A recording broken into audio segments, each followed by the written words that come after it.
নবনির্মাণে যুক্ত হচ্ছেন তাদের প্রত্যেককে আমি অন্তর থেকে শুভেচ্ছা অভিনন্দন জ্ঞাপন করি।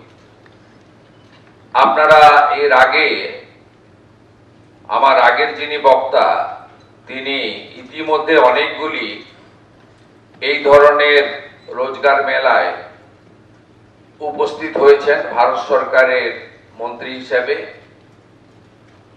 এবং তিনি খুব স্পষ্টভাবে তার অভিজ্ঞতার ভিত্তিতে এখানে বক্তব্য রেখেছেন যে মাননীয় প্রধানমন্ত্রী নরেন্দ্র মোদীজির নেতৃত্বে, উদ্যোগে, ইচ্ছায় স্বচ্ছতার সঙ্গে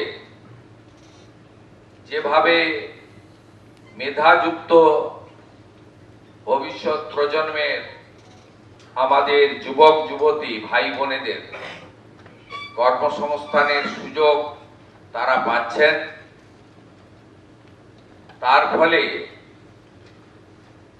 আমাদের ভারত সরকারের মাননীয় প্রধানমন্ত্রীর নেতৃত্বে যে স্বপ্ন, যে দিশা, যে নিষ্ঠা এবং যে দায়িত্ববোধ ইতিমধ্যে তা সব জায়গায় সমাদৃত হচ্ছে এবং প্রশংসিত হচ্ছে।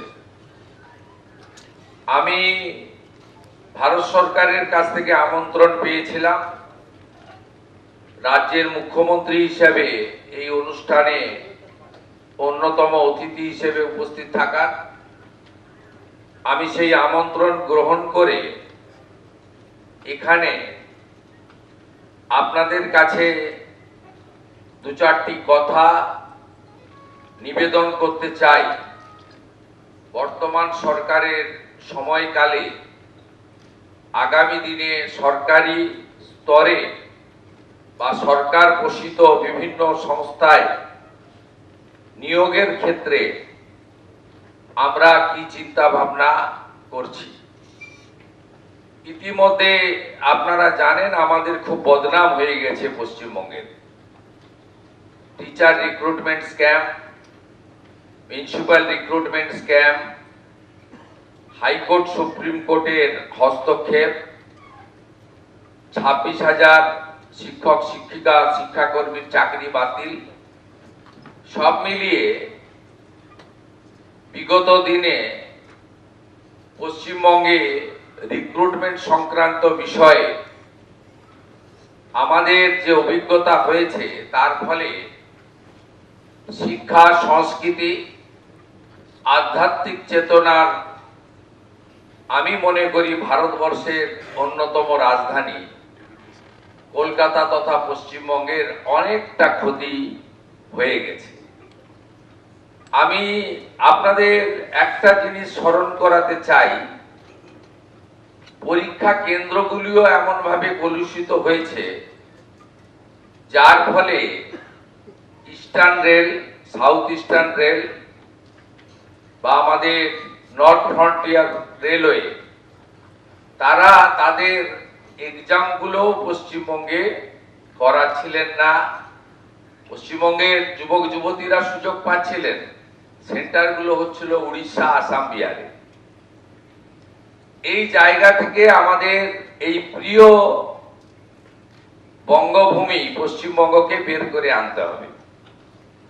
খুব উৎসাহজনক ভারত সরকারের নিয়োগ প্রক্রিয়া এবং দেশের সর্বোচ্চ নেতা মাননীয় প্রধানমন্ত্রীর হাত দিয়ে, তার উপস্থিতিতে এই ধরনের রোজগার মেলার মধ্য দিয়ে আমাদের অ্যাপয়েন্টমেন্ট ডিস্ট্রিবিউশন, এটা নীরবে করা যেত, কিন্তু নীরবে না করে করার মধ্য দিয়ে যারা নিয়োগ প্রক্রিয়াকে কলুষিত করছেন, যারা নিয়োগ প্রক্রিয়াকে দূষিত করছেন, তারাও এই ধরনের প্রক্রিয়ার মধ্য দিয়ে নিজেদেরকে সংশোধিত করবেন আর অন্যরাও শিখবেন।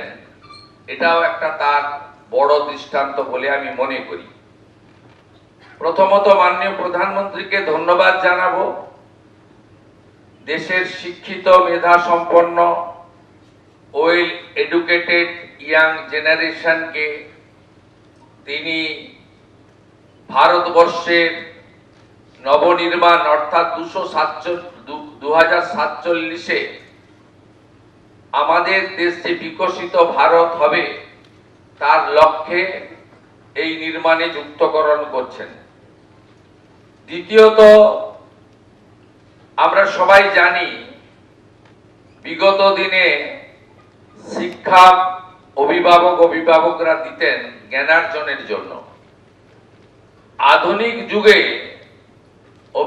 অভিভাবকরা শিক্ষিত করে তোলেন, আধুনিক শিক্ষায় শিক্ষিত করেন কর্মসংস্থানের একটা আশা বা স্বপ্ন নিয়ে। যে আশা বা স্বপ্ন এই পশ্চিমবঙ্গে বিগত কয়েক বছর ধ্বংস হয়েছে, সেই জায়গা থেকে ভারত সরকার তাদের আশা স্বপ্ন পূরণ করার জন্য নতুন প্রজন্মের, শিক্ষিত প্রজন্মের দিকে হাত বাড়িয়ে দিয়েছেন। এটাও একটা উল্লেখযোগ্য দিক। আমি প্রথমবার এই ধরনের কেন্দ্রীয় সরকারের আমাদের রোজগার মেলার কর্মসূচিতে উপস্থিত হয়েছি, যদিও আমি রাজ্যের বিরোধী দলনেতা হিসেবে বিগত দিনে ভারত সরকারের তথা রেলের নানা কর্মসূচিতে আমাকে সম্মানের সঙ্গে তারা ডেকেছেন এবং আমি উপস্থিত ছিলাম। এখান থেকে আমি একটা কথাই ঘোষণা করতে চাই, আগামী দিনে রাজ্য সরকারের নিয়োগের ক্ষেত্রে কেন্দ্রীয় সরকারের রেলওয়ে রিক্রুটমেন্ট বোর্ড সহ আধা সামরিক বাহিনীর নিয়োগ সহ কেন্দ্রের নানা সংস্থার নিয়োগের ক্ষেত্রে যে ধরনের সদর্থক উদ্যোগ এবং ভূমিকা ভারত সরকার নিয়েছেন, সেই দেখানো কর্মসূচিতে ডবল ইঞ্জিন সরকার পশ্চিমবঙ্গে কাজ করবে। এবং আমি ব্যক্তিগতভাবে মনে করি যে ওএমআর ভিত্তিতে যে লিখিত পরীক্ষা হয় তার কার্বন কপি প্রত্যেকটি পরীক্ষায় বসা যুবক যুবতীকে দেওয়া উচিত। আমি দায়িত্ব নেওয়ার পরে আধিকারিকদের জিজ্ঞেস করেছিলাম পশ্চিমবঙ্গে কিভাবে রিক্রুটমেন্টের পরীক্ষা হয়। তারা আমাকে বলল ওএমআর পদ্ধতিতে হয়, কিন্তু কার্বন কপিটা খাতার সঙ্গেই থেকে যায়, কেউ নিয়ে যায় না, থাকে carbon copy. It's a very bad practice. Mala fide intention, nepotism, corruption, এই যে ওয়ার্ডগুলো আছে এগুলোকে